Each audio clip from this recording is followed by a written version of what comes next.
Hello everybody and welcome back to another video. So one of my major goals for this year, 2024, was to fill 3 sketchbooks in this year because I have quite a big collection of sketchbooks that I've purchased over the last few years and have not filled. So I want to eventually get it down to a point where I'm only working in one sketchbook at a time instead of having like probably almost 15, or I don't even know. I haven't counted recently.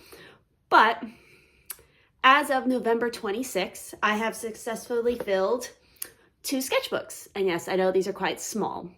It would have probably been 3 by now if I had managed to finish painting all of my mermaid sketches. But life happened in May in particular. I was moving in May, so it was just a little bit too much. But I've successfully finished filling these 2. And I have one more month of this year. So I asked over on my Instagram, if you're not following me on my art Instagram, it's Ciarra_artwork. I put in my stories like, hey, do you guys think I can fill one more sketchbook in a month? And most of you are very supportive and said yes.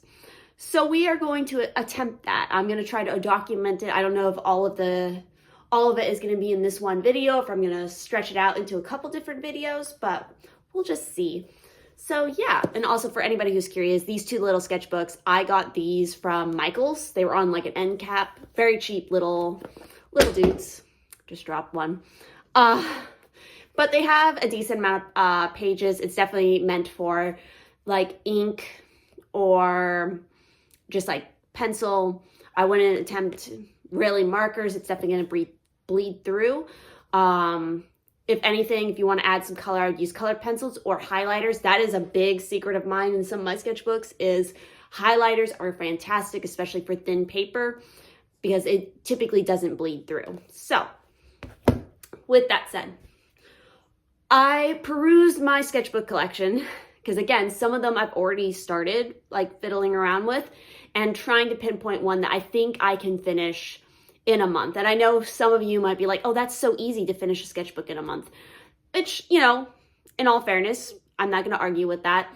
But when I have a full-time job, it's the holidays, so there's a lot going on. I have other projects I'm also working on. So I kind of pinpointed the sketchbook that I felt like would be the easiest to do.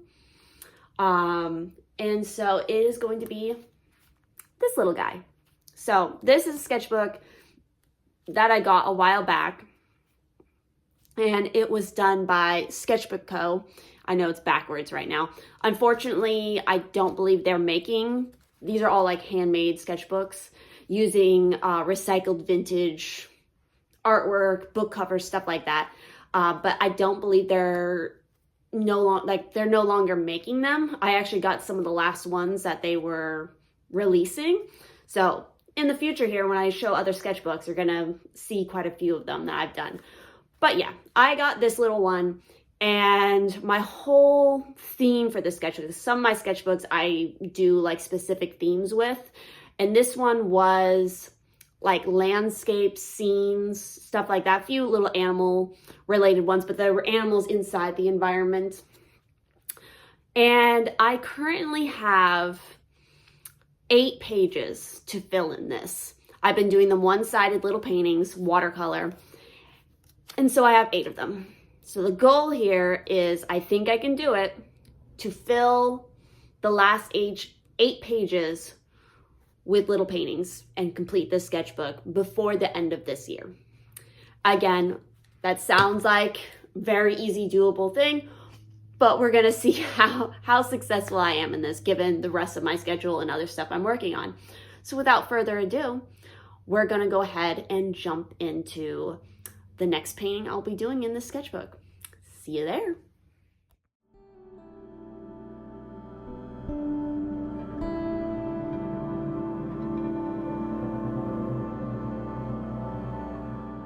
All right, little voiceover time, just to explain a little bit of what I'm doing here and what the inspiration for this. So as I mentioned, a lot of my sketchbooks, I usually pick a theme with them, not all of them, but definitely some of them. And when I started this sketchbook, my goal was to kind of get better at doing landscapes or at least environments using watercolor. So that's why all of the pieces that I'm doing in this sketchbook are related to that in some way. And I'm using a lot of reference photos from like Pinterest, as well as actual photos that I've either taken or in my family, we took these photos.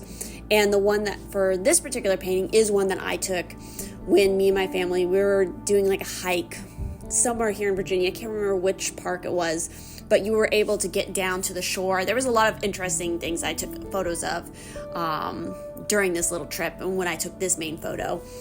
But yeah, there was these interesting, kind of like cement blocks that they put along the shore, obviously, that had all of this algae, this bright green algae growing on it. So I really liked the contrast and also just the composition that I got with this photo. So that's why I decided to try to draw it and try to paint it.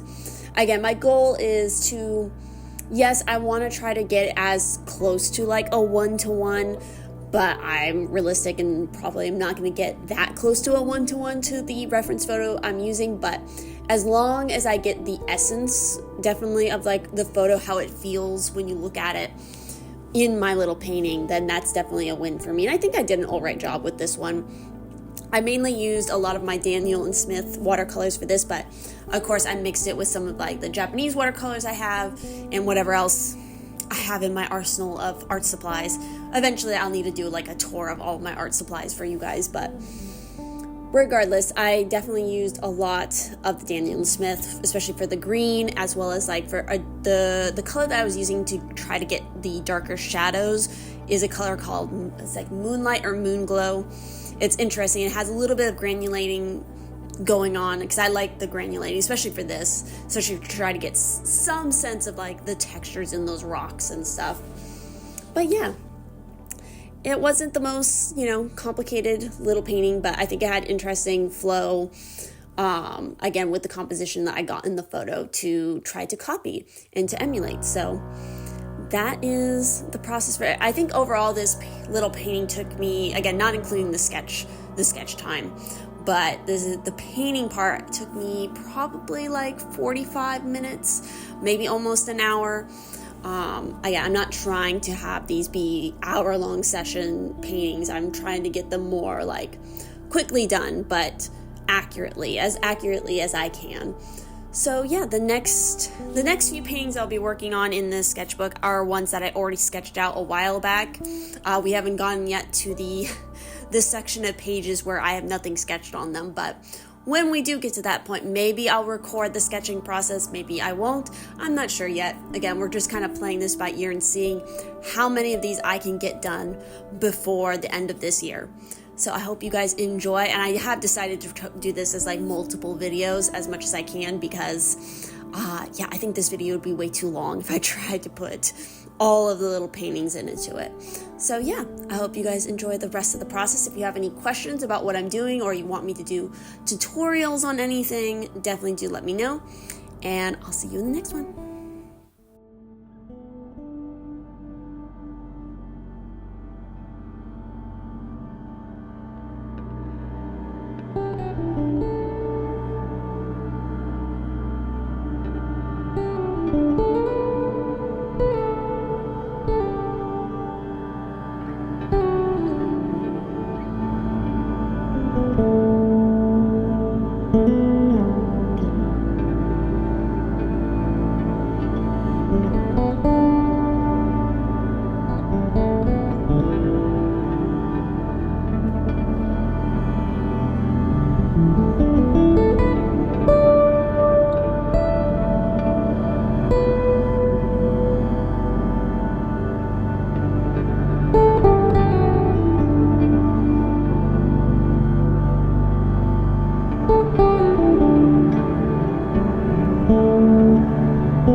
you.